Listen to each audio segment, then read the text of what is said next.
Good evening, visitors, and welcome to the Australian War Memorial's Last Post ceremony. My name is Sharon Bown, and joining us this evening from the Royal Australian Navy is Lieutenant Commander Samantha Best. 2026 marks 125 years of dedicated service by the Royal Australian Navy and its predecessor. Today, we remember and pay tribute to able seaman Lester John Timothy Halpin. We welcome the veterans who have served, those that are still serving, and the families that love and support them. The live stream of this ceremony is made possible by the Returned and Services League of Australia and the RSL and Services Clubs Association. We welcome members who are watching the broadcast of this ceremony across Australia.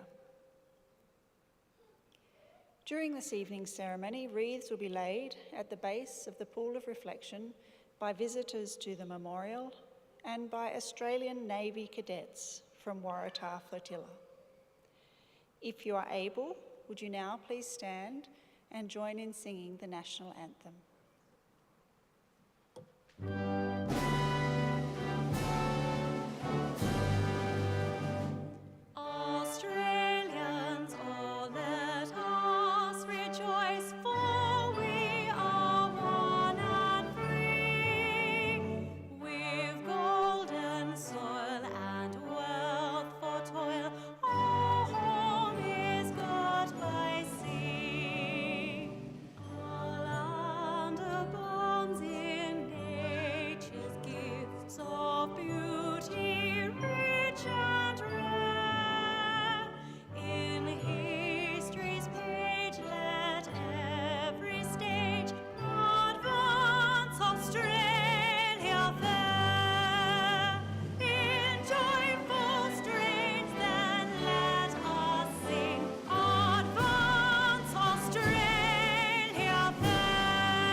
Those who are able to do so, please be seated.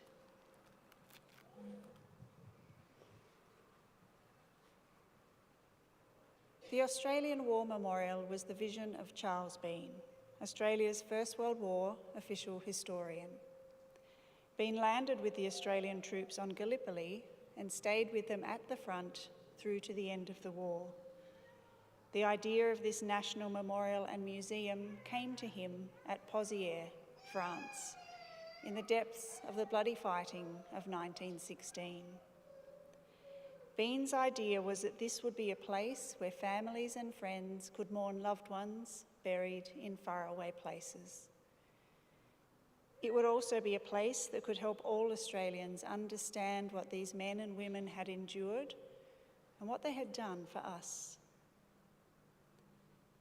Bean's vision, to which we remain true, is best expressed as inscribed in the entrance to the memorial's galleries. Here is their spirit, in the heart of the land they loved, and here we guard the record which they themselves made.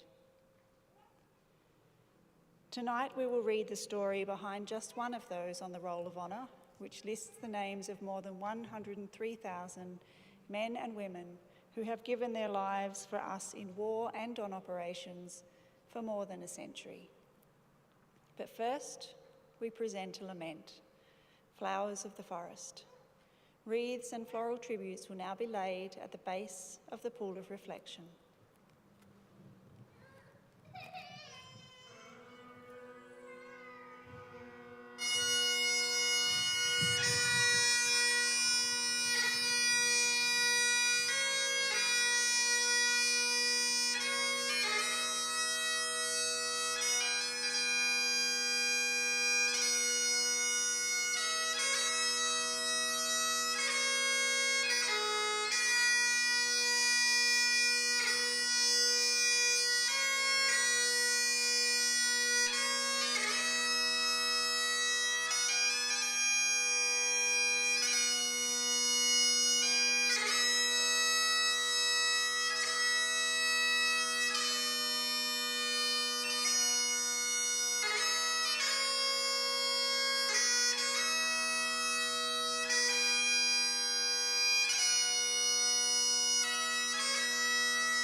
Today we remember and pay tribute to able seaman Lester John Timothy Halpin. Lester Halpin was born in Geraldton, Western Australia, on the 21st of January 1918, the son of Lester and Emily Halpin. Little is known about Lester's early life until he was mobilised for duty as a member of the Royal Australian Naval Reserve on the 25th of June 1942. At the outbreak of the Second World War, RAN Reserve forces were modest.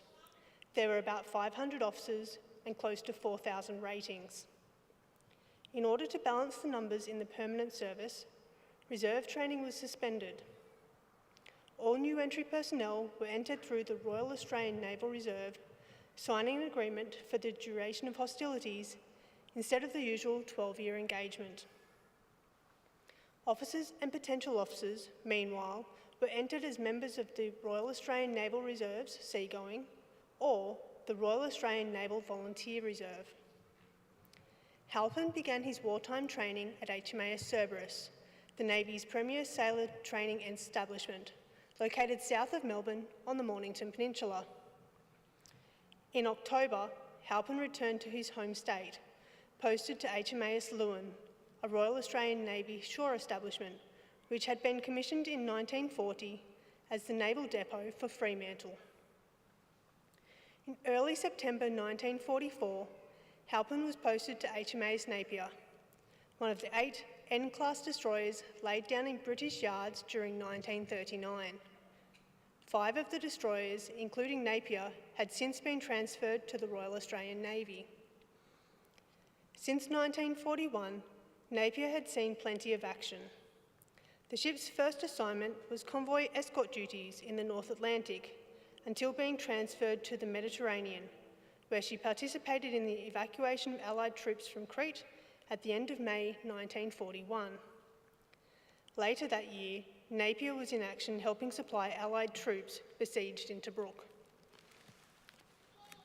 From 1942 to 1944, Napier served with the British Eastern Fleet and the Mediterranean Fleet. Halpin joined the ship's company after Napier had undergone a long refit at Melbourne. Napier then sailed for Fremantle, on its way to rejoin the Eastern Fleet, resuming its role as a leader of the Eastern Fleet destroyers. In December 1944, Napier arrived in India before proceeding to provide bombardment support to the 74th Indian Brigade operating against Japanese forces in Burma. In January 1945, the ship was involved in further operations in Burma, including the capture of Akiab Island and the operations at Ramree Island, where Napier silenced Japanese shore batteries with 4.7-inch fire. Halpin and Napier then returned to Colombo to prepare to join the British Pacific Fleet. In late January, Napier escorted the carrier HMS Formidable to Fremantle, on the way making a wide but unsuccessful search to locate survivors of the torpedoed American merchant vessel Peter Sylvester. A week later, Napier shaped course for Sydney, but during passage of the Bass Strait on 7th of March, encountered very rough weather. The ship sustained damage and tragically lost 2 men overboard. On the 8th of March 1945, able seaman Lester Halpin was one of those declared missing, believed drowned. He was 27 years old. On the first anniversary of his death, there appeared tributes in the West Australian newspaper from his mother, siblings, and a former shipmate. One other revealed that Lester had also been engaged. She wrote, "In loving memory of my darling Les," inserted by his loving fiancée, Kathleen.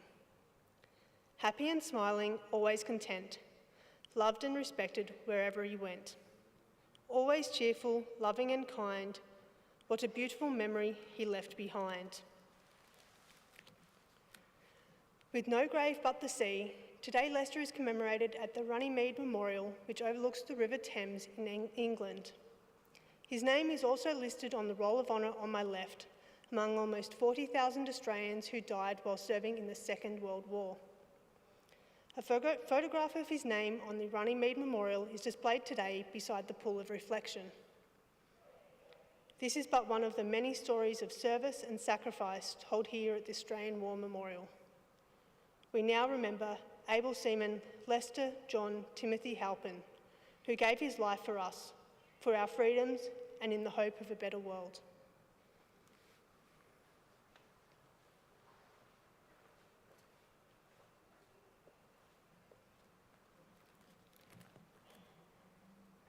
Please stand for the reading of the Ode and the sounding of the last post.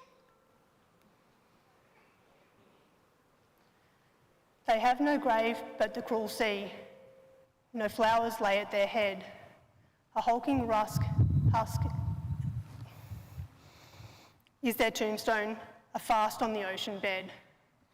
They shall grow not old, as we that are left grow old. Age shall not weary them, nor the years condemn.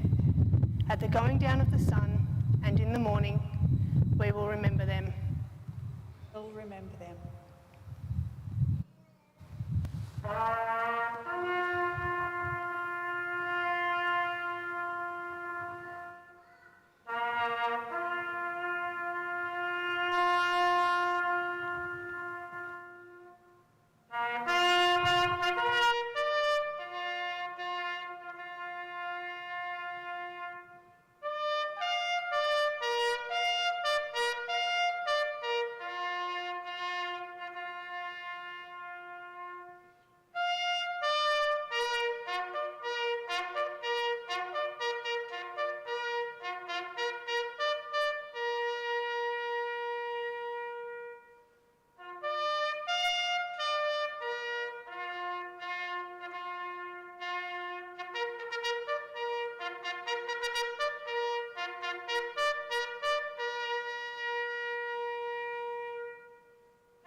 Lest we forget. Lest we forget.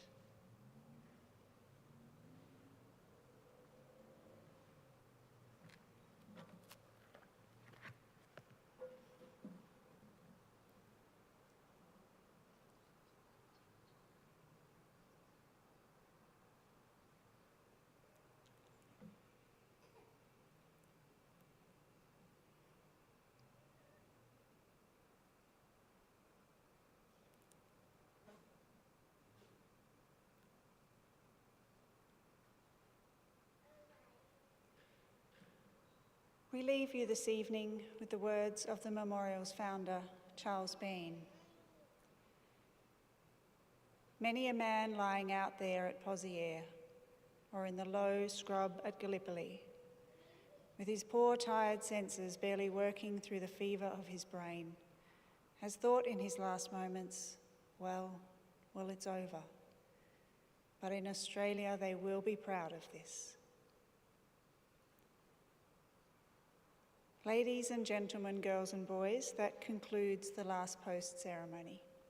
On behalf of the director, staff and volunteers, thank you for visiting the Australian War Memorial today. We wish you all a very pleasant evening. Thank you.